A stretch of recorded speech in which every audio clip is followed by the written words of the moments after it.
it affects us all. We're all going to be affected by this, because if we live in a beautiful state like Nevada, the health of our state is the health of our land. If our land isn't healthy, then how can we as a people that live here be healthy? And so it impacts us all, the actual health of our wildlife populations and these ecosystems. To many, the Endangered Species Act is an excellent law when it works to help species recovery, but is putting the greater sage-grouse on the list going to be what's best? That's what we set out to discover. The greater sage-grouse is another declining species. A century ago, there were over 16 million of these birds. Today, there are fewer than 200,000, and the number continues to drop.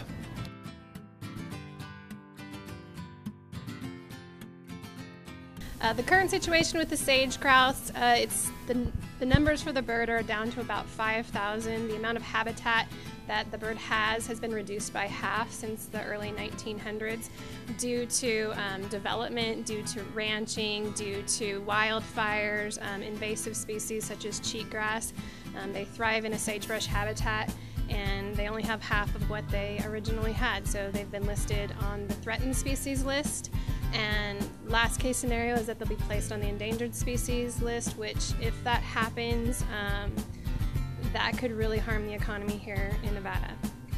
Wildfires or invasive species. Our wildfire is number one, which is driven by an invasive grass. Catastrophic wildfire and invasive species, which would be cheatgrass.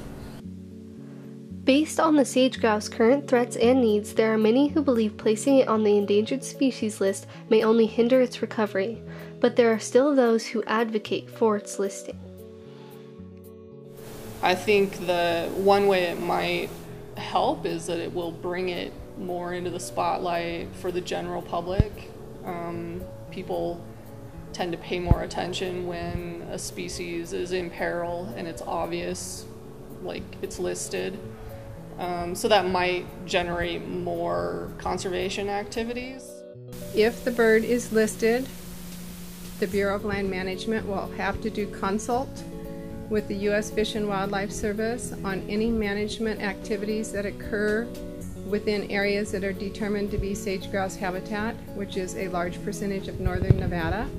This will slow down the process of doing habitat restoration.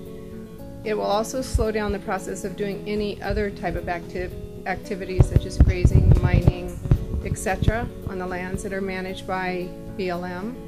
So there are conflicting opinions on whether or not this will help the bird or will hamper the bird, because it will slow down the process of restoration. I think looking at a species, a single species, I think the very worst thing that we can do for sage-grouse is to list it under the Endangered Species Act.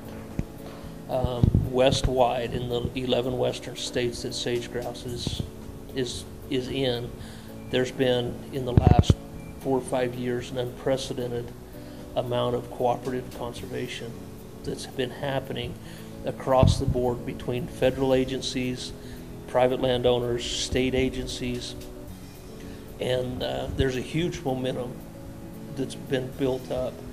And my fear for our wildlife populations in general is that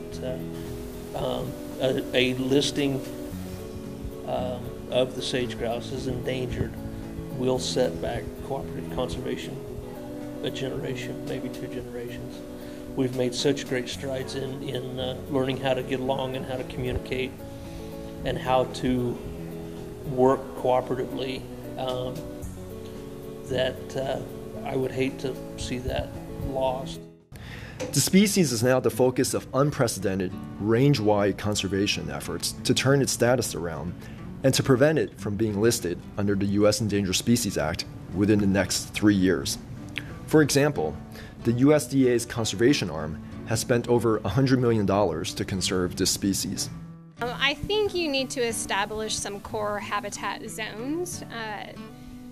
And that's the problem with that, is finding the money to do it. We have the Nature Conservancy, and they have rehabilitation projects, and that would basically be designed to prevent wildfire, to restore areas that have been burned, and then to protect some areas. So especially areas that nothing's really going on there right now anyway. There's no mining, there's no grazing, to really protect those areas. A number one problem we have with these wet meadow systems is they are surrounded by the pinyon and juniper trees that have encroached onto sagebrush ecosystems that surround these meadow systems.